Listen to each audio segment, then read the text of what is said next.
What's happening, everybody? I am Adi from Theros International, and today we have a very special show for you.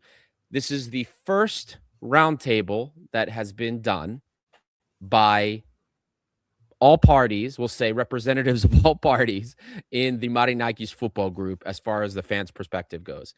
I'm from Theros International. We talk Olympiacos. I have Matt Davies here from Forest Focus, and I have João Paulo here who writes for Rio Ave, and they cover Rio Ave. So we have representatives of all three fan groups here just to talk about what's going on. For those that are unaware, there's been a lot in the news about Edu Gaspar, who is the global director of the group, perhaps coming under fire, and we'll talk about that shortly.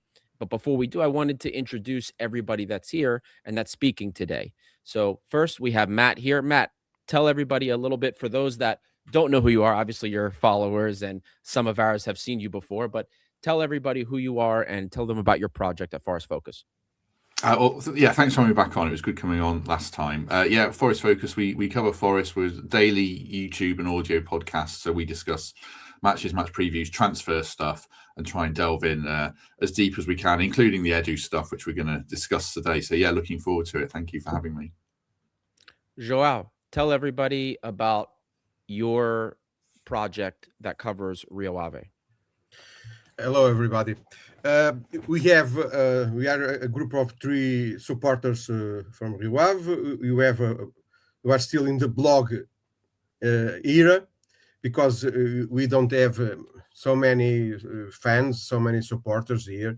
Rio Ave has 3,000-4,000 supporters affiliated, so it's difficult to us to this is only passion, and this is not a business.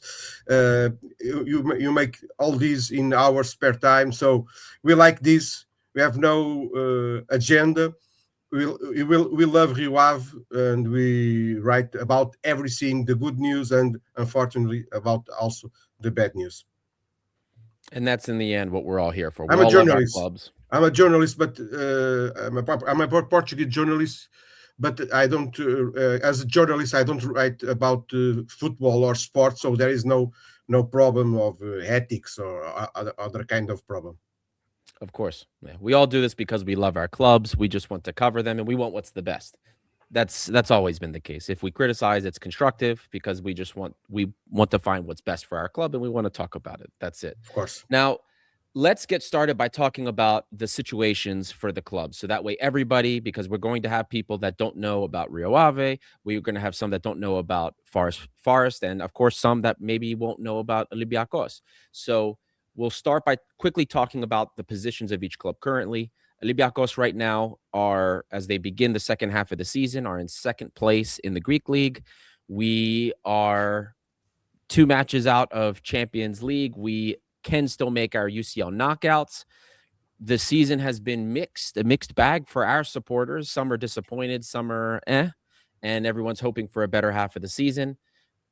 We probably still will win the title this year. If we can win our last 2 games, we make knockouts, and I think everybody's happy. So we're kind of on the precipice in terms of where we can be as a club this season. I know that's different for the other clubs. Maybe the outlook isn't quite as good. Matt, tell us a little bit about Forest's, in your opinion, Forest's current standing. While you were talking, I was trying to think of the best word for it. And I was going to say terrible, but it's not been all terrible. It's been crazy. I think crazy is definitely a word, and chaotic. If you go back to the summer, we just qualified for Europe, which, obviously Olympiacos do every year. We don't. It was the first in 30 years. So it's super exciting. Nuno, our manager, had done a really good job, but then he speaks out in the press just before the start of the season, basically criticising transfers. He was really toast at that point, although he lasted 3 games. We spent a lot of money on a lot of players on paper that look really good, and there's a lot of context around that as we sit here now, whether they're good or not. I think they largely are, but there's been so much going on around. Ange Postecoglou came in, just an absolute disaster. I don't mind using the word disaster for that. He lasted 9 games, 39 days, and got sacked. So then we were in a real mess at that point. Another manager, Sean Dyche, has come in and steadied the ship. I think fans have been okay with his work, but more recently the performances have really been quite uninspiring. but we're picking up enough points to keep our head above water. And in Europe, we're in with a good chance of certainly making the Europa League knockouts and possibly the top 8. So chaotic is the word, and we don't really know how it will finish. But as we sit here right now, it's certainly not been what we wanted. João, tell us about what the current state of Rio Ave is, not just in the league, but financially as well. Okay, of course. 3 topics in the sports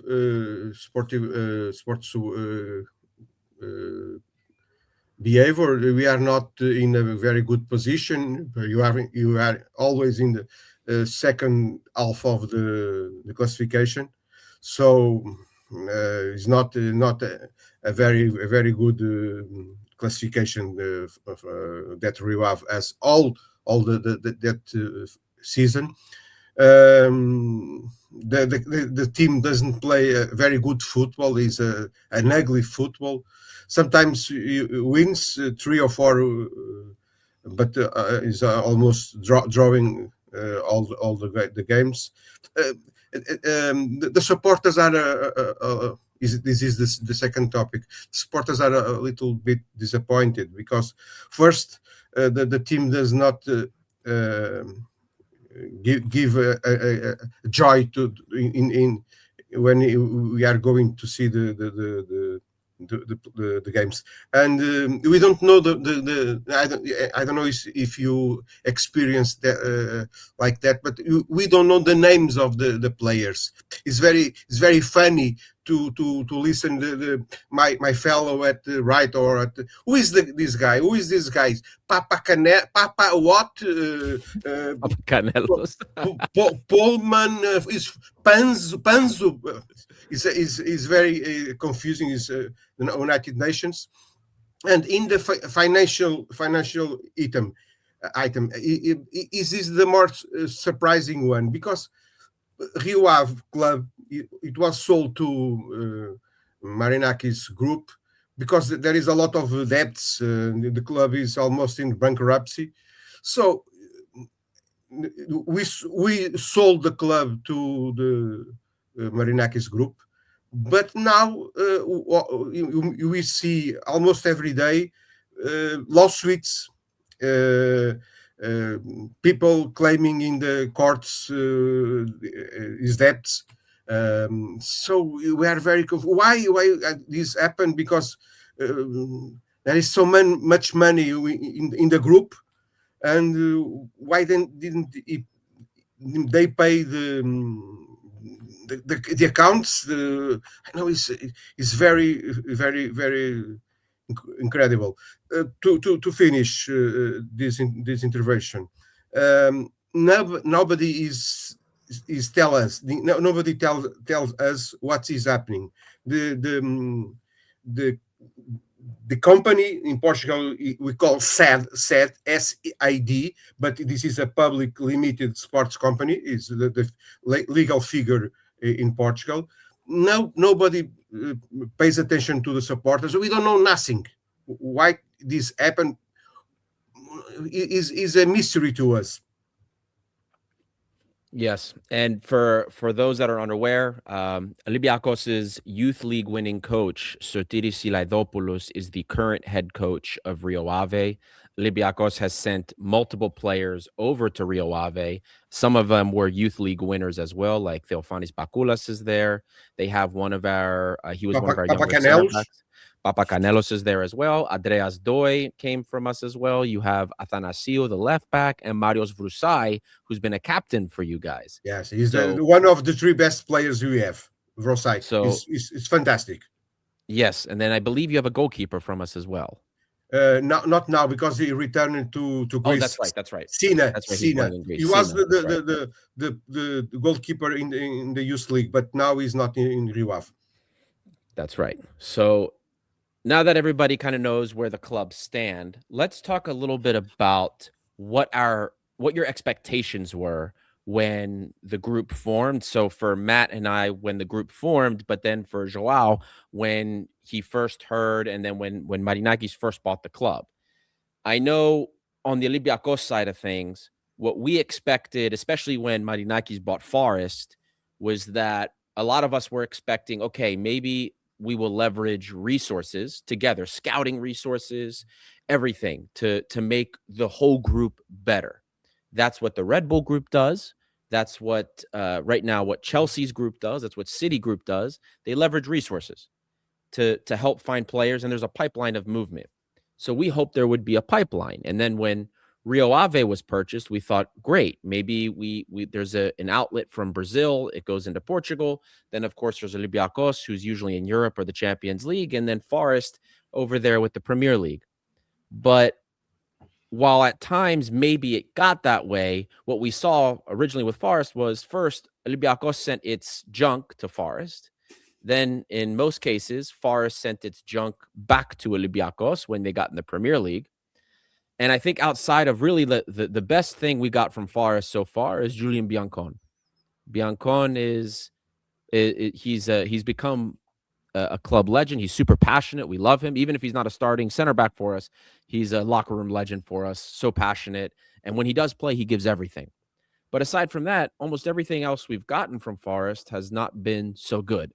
And for the record, I don't count David Carmo because Forest was just used as the financial vehicle to get him here for that loan. He spent 0 time at Forest before that. He was at Olympiacos before for the Conference League run. So I will say, and especially now that Edu's arrived, I don't know what the plan is. I don't see resources being leveraged. All the information we have is that the scouting departments of the clubs do not work together. In specific cases, there's things that happen, which we'll talk about later. But Edu does his own thing with Forest. We have our own resources we find, and Edu gets involved here and there with some negotiations. But that's it. I don't see a pipeline that is concrete and visible outside of Olympiacos sending its youth to Rio Ave, or Forest sending its injured players like Omar Richards or Julian Biancon when he first came to Olympiacos. So I know for us here, so far, we've been a bit disappointed in what the group represents. And even our vice president said over the summer, Olympiacos operates independently. So when you hear about the group, you expect something to be a little bit more cohesive and with a little bit more of a long-term perspective. And that's at least how we see it. Matt, what was your expectation when Forest was bought by Marinakis, and then when you guys got to the Premier League and Rio Ave was purchased, what did you think was possible? I suppose, there's 2 ways of looking at it. There's the group way, and there's the group ownership factor, and then there's sort of the Marinakis ownership factor individually. I mean, when Marinakis bought the club in 2017, I think it was 2017, we were at a terrible low ebb. Our previous owner, Fawaz Al-Hazawi, was an absolute calamity, and we almost got relegated to League One, which is the 3rd tier of football over here. So he came in, he'd had a lot of success at Olympiacos. He spoke well about our history, and seemed to understand what we were about. So that was encouraging. We bought a lot of players initially, guys like João Carvalho and a few players like that, really put his hand in his pocket. As you say, what you say, Ari, really tallies in terms of the transfers between the clubs. The players he sent our way weren't good. And I can't remember some. Buchalakis was okay. There was Miguel Angel Guerrero, who was pretty awful. Cafu, you guys got Cafu too. Cafu was decent. There was another one who didn't even play a game, Takiadis, something like that. I can't. A midfielder, possibly. There was sorry. It was oh my god, not Fuentes. Oh, Jesus Christ. I have to. I know you're talking the midfielder. He played at Roma for a while. Possibly so. God, you look him up. And then we would pick up the worst players. Taxidis, I think. Yes, that was it. Yeah. So there were a lot of deals of that nature that didn't work. So the links between the clubs haven't really borne fruit in that way. Since we've got in the Premier League, as you say, we've been a filter for players that can't get a game for our club, like Biancon, who got injured and probably is a good player. Richards, guys like that, and more and more. And I think we'll keep seeing it. So we sort of benefited in getting rid of the kids that aren't the favoured ones to Olympiacos. But in terms of Marinakis ownership, I mean, he's very popular here for people who are listening in Greece. As I said, we were in a state. Now we're in the Premier League. We're in our 4th season in the Premier League. He throws all the money he can at the club, and he's improved the infrastructure. I think this season is the first season since we've been in the Premier League where questions have been asked about him by some of the fans around the managerial appointments, around Edu, around the chaos, where the flip side of the ambition, because he spoke about getting to Europe the day we got promoted, day after we got promoted, which seemed crazy, and then we got there. But the flip side of the ambition has been too much chaos this season. So this is probably the first season he's been slightly in the spotlight, but I think the overwhelming majority of fans are still very much in his camp and are very appreciative of what he's done. But the ownership factor with what you discussed probably hasn't come off as we thought it might. So it'll be interesting how that evolves. João, what was your expectation when Marinakis bought Forest and you saw the group with the 3 clubs, Olympiacos, Forest, and Rio Ave? First of all, we don't have expectations unless the president of the club, Alexandrina Cruz, tell us in a general meeting with the supporters, that we need to sell the club to an investor, and he will do magnificent things in our club, including a grandstand in the stadium, because we need it. We have only one, the other was demolished. So a lot of promises were made, but until now, almost nothing happened. I know there is only 2 years from the first bills that Mr. Marinakis paid was in January 24. So we are in January 26. He began to pay bills in 2 years. But as is public, the first year, Rio Ave presented a negative accounts of 20 million euros. 20 million is it's fantastic. It's a huge number. How is possible a club like Rio Ave to have 20 million euros in this debt, in these passive accounts? So we have a very, very expensive team. Is the 5th most expensive team in the first division in Portugal. Benfica, Sporting, Porto, Braga, and Rio Ave is the 5th most expensive. So we expect more. I think everyone in Athens and everyone who is pay attention to what is happening with the Marinakis group and Rio Ave and etc.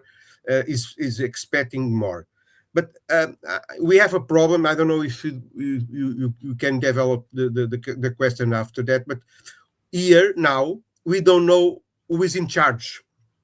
And this connects with the player André Luiz.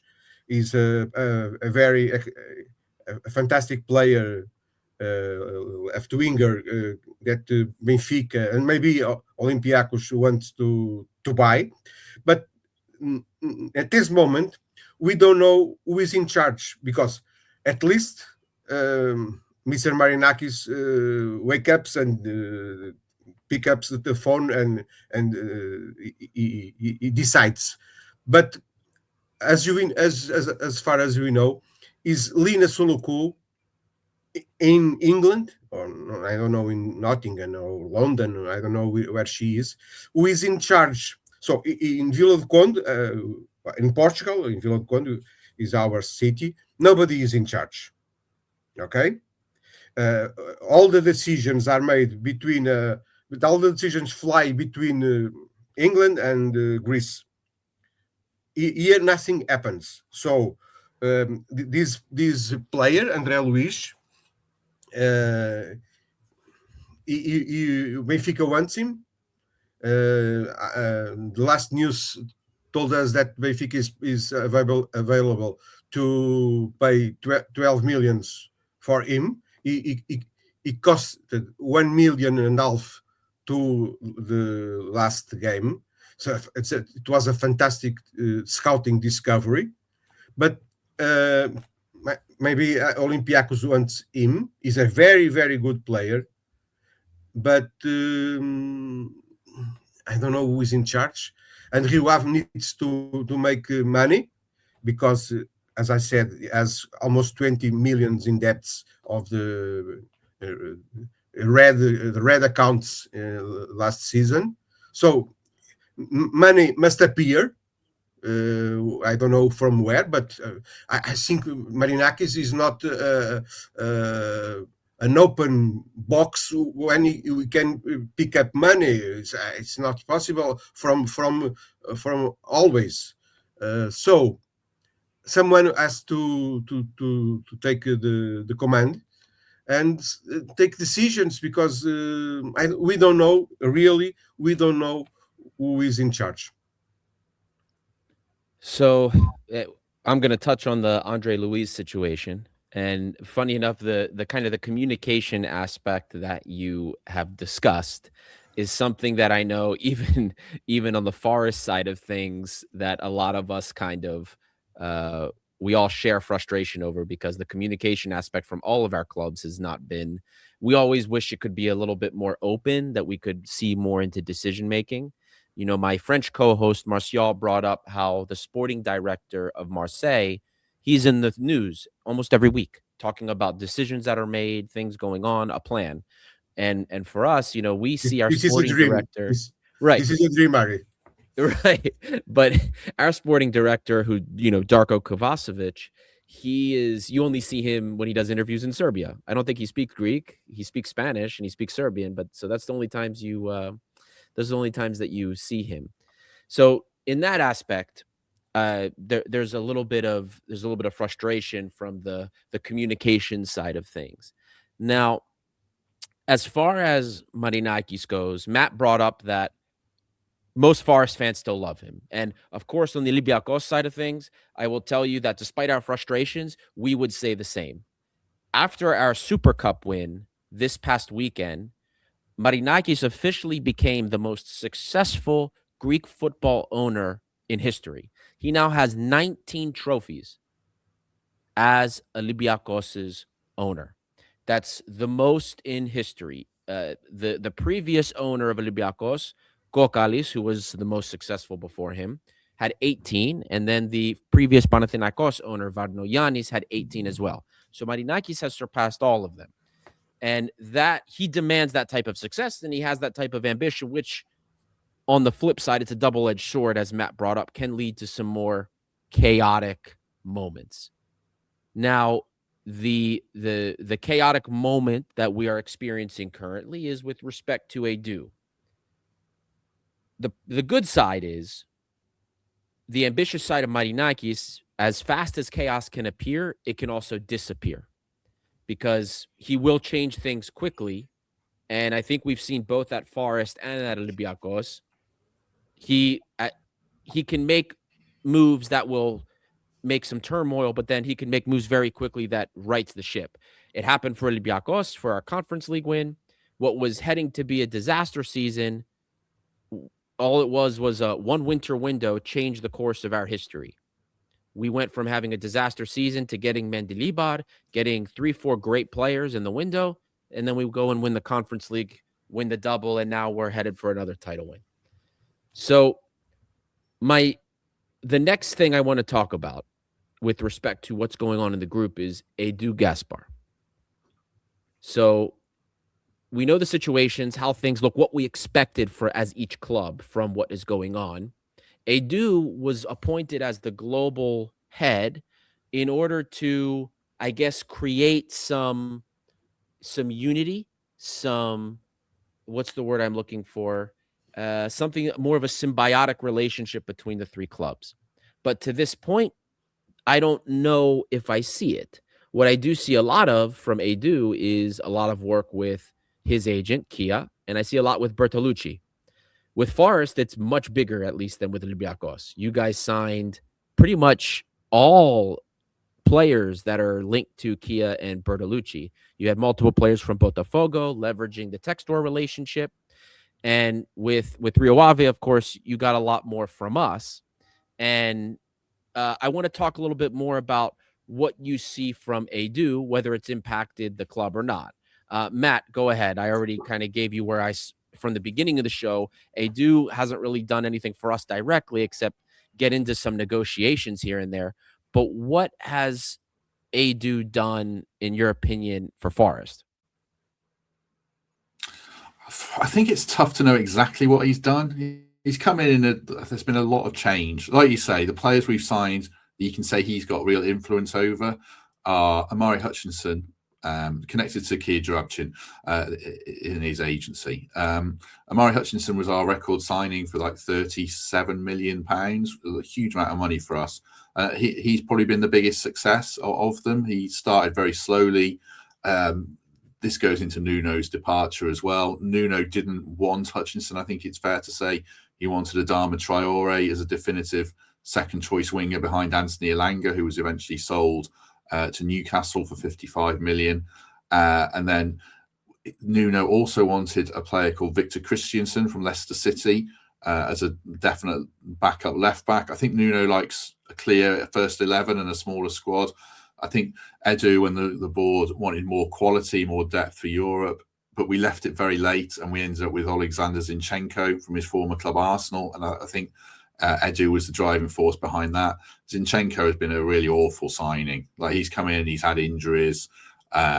He's not the player that he was when he was first at Arsenal and Manchester City. He's really struggled when he has played. So that's been a disappointment. And the other one that Edu's kind of got his fingerprints over mostly is Douglas Luiz, another big signing, only on loan from Juventus. So at the moment, we'd have to play him 15 times for 45 minutes per league game before we had to sign him for 20 million and pretty substantial wages. He can't really stay fit. He hasn't come on a lot under Sean Dyche the last couple of games. So you kind of wonder, does Dyche like him? So those are some of the bigger signings that haven't come off. I think the thing with Forest recruitment, the way it's done, there's also George Sirianos and Pablo Ferreira, who worked in Portugal, obviously, for Benfica. And they have their kind of players that they want to sign. I think probably guys like Dan Ndoye, Dylan Bakwa. So you don't really quite know what Edu's done, which is sort of problematic as well, because he's supposed to be the global head of things. Does he need more time to settle? And then the other thing about Edu that's sort of slightly unknown, but you read things about in the press, is his communications with people at the club. He fell out with Nuno. That's been reported really extensively and was a big factor in Nuno going, which fans were really disappointed about, although Nuno spoke out in the press as well and tarnished his legacy a little bit. And then recently there was a report over here in the Daily Telegraph by a very well-respected reporter called John Percy saying that, which probably sparked this conversation, I don't know, that Edu's under pressure and he's rotten. His relationships with people internally at Forest still haven't really kicked up and been as cordial as you want them to be without wording it too strongly. So it sounds like he hasn't done what we wanted. And if John Percy's reporting it, I wonder if Marinakis is running out of patience with Edu already, even though he's on a lot of money. And as you said, Ari, if things aren't working, then Marinakis will make changes and admit errors, like Postecoglou, and maybe Edu's an error, and he might remove him, maybe from Forest, but possibly from the group. I don't know. João, has there been any on your end? Have you noticed any impact from Edu at all with Rio Ave? Honestly, no. There is a problem here. This problem is related with something I have told you before. There is a sporting director here from an old director from Juventus, Matteo Tognazzi. We don't know if he comes with the function of the sporting director. We don't know if he's still here because he never updated his LinkedIn. Maybe he's not important. But the squad, our squad, has notorious shortcoming in midfield, and André Luiz will go. There is it will be necessary to replace him, but once again, there is the need of money. first we need to sell André Luis, and only if we sell, or they sell André Luis, we can pick up 3 or 2 millions to buy 1 or 2 players. So there is nothing happens now, because everything is dependent on what will happen with André Luis. If André Luis will stay, as there is some sources who say that he will not go to Benfica or will not go to other team this winter, so he'll stay until June, and maybe in the next season he will play at Olympiacos or Nottingham Forest. I don't know, but if he doesn't go now to Benfica or other teams like Lina Soloku wants hardly, because she wants to see fresh money in the Rio Ave accounts. Nobody comes. The club is in red, so I don't want to talk about FIFA fair play, but is every season with the accounts in red. So I think everyone is intending to stop, and first we sell or not sell André Luis. After that, maybe Mr. Tognozzi will call Edu and ask him. There is someone to come to Rio Ave. There is a 1 minute more, because there is a huge problem now in the squad of Rio Ave. There is players who played in Olympiacos and mainly in Nottingham Forest, Panzo, Nelson Abbey, Ole Pullman from Borussia Dortmund. They played at a high level, but now Omar Richard is a amazing example. He's the most expensive player of the history of Rio Ave, Omar Richards. He played a high level, but now they play in the second half of the first division of Portugal. So mentally, they are not in good shape. I will say so. Is a shock. It's a downsizing in this career. So you must see if the players that maybe Edu will send to Rio Ave as this profile to leverage the situation and face the challenge of playing in Rio Ave as a very positive, like Vrosai. Vrosai is in our heart because he is a very good spirit. He played in the first team of Olympiacos. Now he plays in the first team of Rio Ave. It's a downsizing in his career, but he's fantastic. So I want to start to begin to end things by talking about what we would like to see from Edu and from the group going forward. Because while the report from the Telegraph from John Percy was that Edu is under fire, the company line from, at least from Forest, and the company line from Olympiacos has been the same. And that's that there's no pressure under Edu, everything's fine with Edu. And this isn't new, because anytime a coach or anybody, that's, I guess we'll say, the person that's at the forefront of the media focus for those clubs, anytime there's pressure put by the media, usually the club says, no, there's no problem with the relationship. And then 2-3 days later, he gets fired. We saw the same with Postecoglou. You saw the same with Nuno. We saw the same in Greece when coaches in the past, there's been issues. No, there's no problem. And then they get fired a few days later. So that's not really anything new. The clubs do tend to stand by until they actually do take action. But what I personally, if Edu is, and it sounds like he is going to be sticking around, what I would like to see is a more concrete and visible pipeline through the group so that we can see that there's a real plan from club to club to club.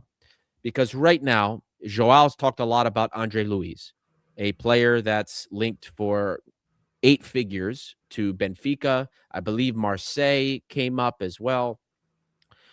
Andre Luiz, based on the information we have, is a find that actually came from Olympiacos' scouting department. Now, for whatever reason, they decided that Rio Ave should be the club in the group that signs him. But the idea was that, okay, this player would eventually make his way up the ladder to Olympiacos and then maybe to Forest beyond that. And if that's the case, okay, every club will have financial issues. You have to make sales. But if this is going to be the trajectory of the club I would like to see it with more players. You know, not just, hey, Olympiacos is going to loan Papacanelos, Baculas, you know, whoever we have to Rio Ave. There needs to be, in my opinion, a more concrete way of doing things. If the group is going to leverage Forest as a way to get really high potential signings and then send them to Olympiacos or send them to Rio Ave, that's just something that they should say that should be done. There should be a little bit more transparency, in my opinion, with the way things work. Rio Ave is a great opportunity for us to have that foothold in Brazil. Since the summer, I haven't heard anything about what's going on with Brazil. We were supposed to buy the Sao Paulo Academy, or I should say Marinakis was supposed to buy the Sao Paulo Academy. You know, the pipeline, a concrete pipeline, needs to be, at least for me, idealized, and it needs to be explained and presented in terms of what they want to do. Because right now it just looks like we're flying off the cuff of whatever Edu does, whatever Olympiacos' scouting department does, whatever Rio Ave is doing on its own. Right now it doesn't make sense. And if you look at what the rumors are right now, you know, right now Cuiabano looks like he could be making his way to Olympiacos. This was a Forest purchase that was supposed to go to Forest. He was touted by Forest to the press as the most talented of the Botafogo players they signed. And he's going to be coming to Olympiacos for a 6-month loan as we get rid of Bruno Onyemaichi, our left back. So for me, what I would like to see from Edu and from the group in the future is a more visible, concrete pipeline and a goal, at least, that the group is headed towards. Matt, how about you? From a Forest perspective, what would you like to see better from, whether it's Edu or the group in general, what would you like to see better from that macro perspective? I think one of the problems with sporting directors, if we call Edu a sporting director, he's bigger than that, but it's sort of what his role is here, especially now Ross Wilson's left Forest. Edu's sort of the transfer figurehead. Over here, they don't speak to the media. You know, you've got Wilcox at Manchester United, Barada at United, and all those clubs. It's always the manager who speaks. So I think it would be really useful to actually hear from Edu about what the plan is. We only sort of get reports in the paper of, you know, this is what Forest are trying to do. We never really actually hear it from the club. So that would be one thing. The links between the clubs they're quite interesting. The kinds of players we're sending to the clubs are sort of a problem in a way. Like João was saying there, the guys we've sent to Rio Ave are the guys who we can't send anywhere else because they've had injury problems or they can't get the money, they can't get the move they want somewhere else. Like Brandon Aguilera was sort of on the verge at Forest and we send him to Rio Ave for quite a lot of money, I think, which is probably partly why there's a big red number in their accounts. So could we not send young players from our B team who are going to be stars there? I don't know. That's one thing. And then the players we're sending to Olympiacos as well are the guys like Cuiabano, Marko Stamanic, guys who aren't really going to be Premier League players in Stamanic's case, I think. So we're not sending you our top prospects. We're sending you guys who might be good in a few years, but we're not sending solid goals. And then, like, being the Premier League club, that's where players really want to play. We're not really signing your best players either. Like Kostoulis went to Brighton. Yeah, like he sounds like a real talent. It's a shame he couldn't stay within the group, but we'd already spent that £35 million that he spent elsewhere. So maybe that's something to look at. I know you've got another top young player and probably other talent. The defensive midfielder, I can't remember his name. Muzakidis. Yeah, and then the other midfielder as well. Is he Uruguayan? I can't remember his name. The other holding midfielder. Heze, Santiago Heze. Yes. He's Argentinian. Sorry. So maybe those players stay within the group if they fit our needs, if they're going to be... I mean, the thing about Marinakis is he wants to win the Premier League. So if you've got players of that quality that can stay within the group, like Castulas might be in 2 or 3 years, can we do that? But the main thing I'd like to hear from Edu is what's the plan? Who sorts out Forest transfers? What's the long-term vision? What do they want the club to be? And how do we get there? Because this season's just been so chaotic that if we're managed like this for 3 or 4 years, my worry is we become West Ham and we go down. If we get back to what we were a year ago and we're signing Elliot Anderson, Murillo, guys like that, then we can kick on and be what Marinakis wants us to be. So it feels like a really interesting inflection point of what do we do with Edu? What do we do with this club? What do we do with our manager? There's a lot going on. I feel like we need to get through this season, get to the summer, have a big sit down and a big reassess and see where we're going to hopefully get to where Marinakis and everyone wants us to be long term. João, what would you like to see moving forward from the football group, from Edu in general, as far as Rio Ave is concerned? Okay, Harry, are we finishing the program?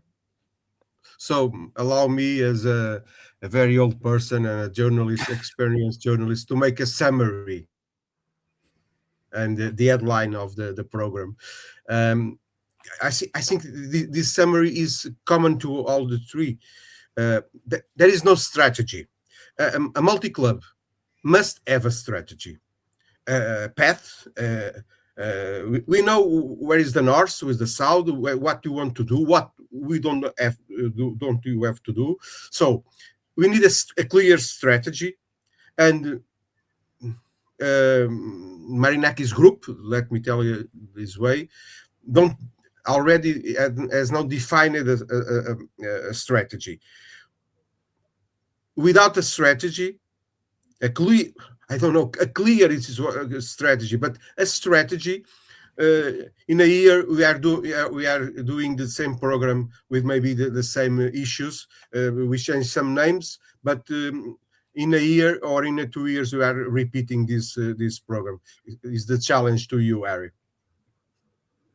Well, guys, Matt, João, thank both of you for joining me here, for having this discussion. I hope this is a discussion that we can continue to have, so that we can continue to get temperature checks on the clubs and the group, because the only way we can do that is if all three of us speak and kind of talk about what's going on, to get the look from the other side of the field, as it were.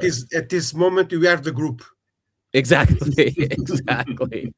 So thank you both for joining. And then, of course, really quick before we sign off, tell everybody where they can find you. Of course, I'm Adi from 307 International. You can find us. My tag is right here in the video, and you can find me. For those that are listening on audio, you can find it's THRYLOS7INTL, and you can find us there on all social media platforms. Matt, tell everybody where they can find you and Forest Focus. Yeah, just search Forest Focus in YouTube. We are not the podcast about forests in Southern California, which I discovered after I set the podcast up. We've got a bit bigger than them, so we'll come up first. So yeah, Forest Focus in YouTube, Forest Focus in audio platforms, and you'll hear from us every day on what's happening around Forest. So yeah, search that. And then social media at Matt Davis _FF and Forest Focus Pod, I think, is what that one. But yeah, search us on Twitter as well. João, can you tell everybody where they can find you and the work you do for Edu Ave?